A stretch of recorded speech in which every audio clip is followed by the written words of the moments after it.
दोस्तों, अकबर और बीरबल की हमारी इस सीरीज में आपका फिर से स्वागत है।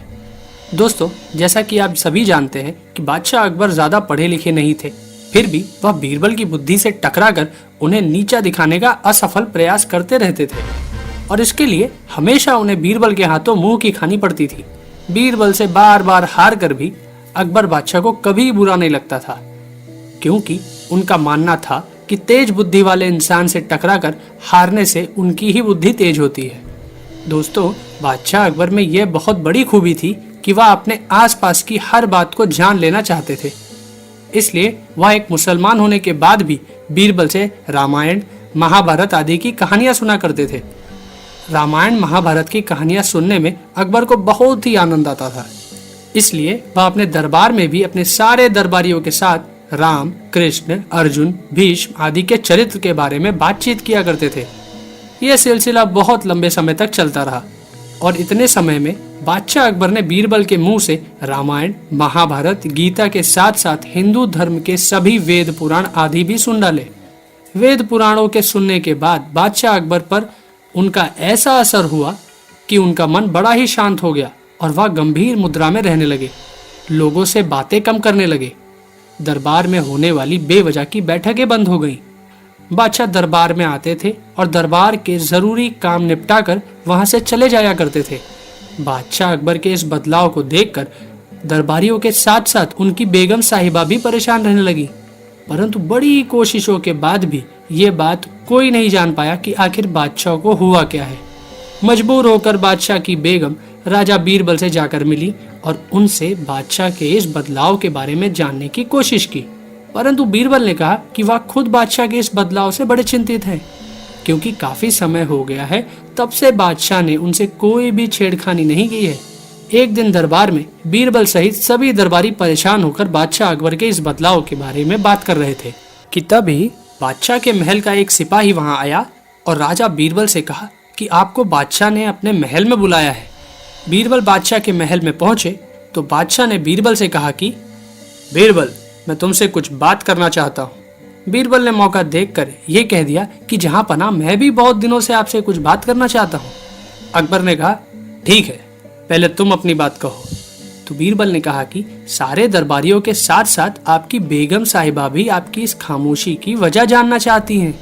बादशाह ने कहा कि मैंने तुम्हें वही बात करने के लिए बुलाया है।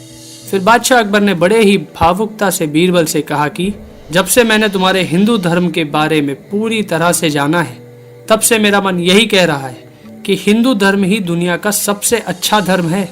तो बीरबल ने भी गर्व करते हुए कहा कि ये बात तो 16 आने सही है जहां पना। अकबर ने कहा, इसीलिए मैं भी हिंदू बनना चाहता हूँ।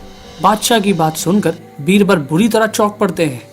बादशाह कहते हैं कि बीरबल, तुम कोई ऐसा रास्ता निकालो जिससे मैं हिंदू बन जाऊं। बीरबल इस संकट की घड़ी में बड़ा ही सोच समझकर बादशाह अकबर से कहते हैं कि इसके लिए आपको 2 काम करने पड़ेंगे जहां पना। बादशाह अकबर ने कहा कि इसके लिए मैं कुछ भी करने को तैयार हूं, बोलो क्या करना होगा मुझे। तो बीरबल ने कहा कि जहां पना, पहला काम तो ये है कि आप फिर से पहले जैसे हो जाइए। अकबर ने कहा, ठीक है, और दूसरा क्या काम करना होगा। बीरबल ने कहा, दूसरा काम यह है जहां पना, इस काम में थोड़ा समय लगेगा, बस आपको समय का इंतजार करना होगा। बादशाह ने कहा, ठीक है, मैं दोनों काम करने को तैयार हूँ।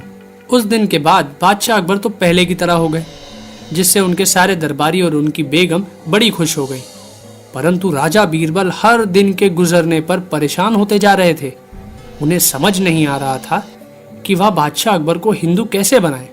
जब बहुत दिन गुजर गए तो बादशाह अकबर ने बीरबल को बुलाकर कहा कि मुझे हिंदू बनाने के लिए अभी और कितना इंतजार करना होगा।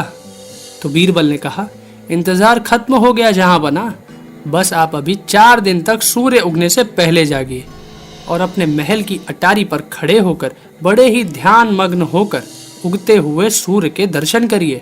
वहीं से आपका हिंदू बनने का रास्ता मिल सकता है। बादशाह ने कहा, ठीक है, मैं कल से यही करूंगा। बीरबल के कहने के मुताबिक अगले दिन बादशाह सूर्य उगने से पहले जाग गए और अपने महल की अटारी पर आकर ध्यान मग्न होकर पूरब दिशा की तरफ देखने लगे। उसी समय उनके महल के पास बहती यमुना नदी में एक धोबी अपने गधे को जबरदस्ती नहला रहा था, जिसकी वजह से गधा रेंगता हुआ भागने की कोशिश कर रहा था और धोबी उसे डांट डांट कर रोक रहा था। इन दोनों के शोरगुल से बादशाह अकबर का ध्यान बार बार भंग हो जाता था, परंतु उन्होंने किसी तरह उस दिन उगते हुए सूर्य के दर्शन किए। दूसरे दिन बादशाह अकबर फिर सूर्योदय से पहले जाग गए, तो फिर उस गधे और धोबी की आवाज ने उनका ध्यान भंग कर दिया। जब तीसरे दिन भी बादशाह को गधे और धोबी की आवाज सुनाई पड़ी, तो बादशाह गुस्से में उस धोबी के पास आ गए और उसे डांट कर बोले कि तू ये क्या करता रहता है सुबह सुबह।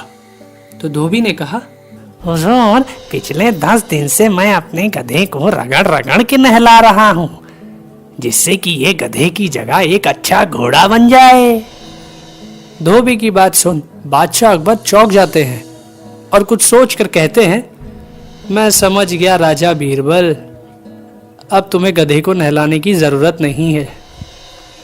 तो दोस्तों, अकबर और बीरबल की ये कहानी आपको कैसी लगी अपने कमेंट्स हमें ज़रूर शेयर करें। साथ ही इस वीडियो को शेयर करना और हमारे चैनल को सब्सक्राइब करना भी ना भूलें।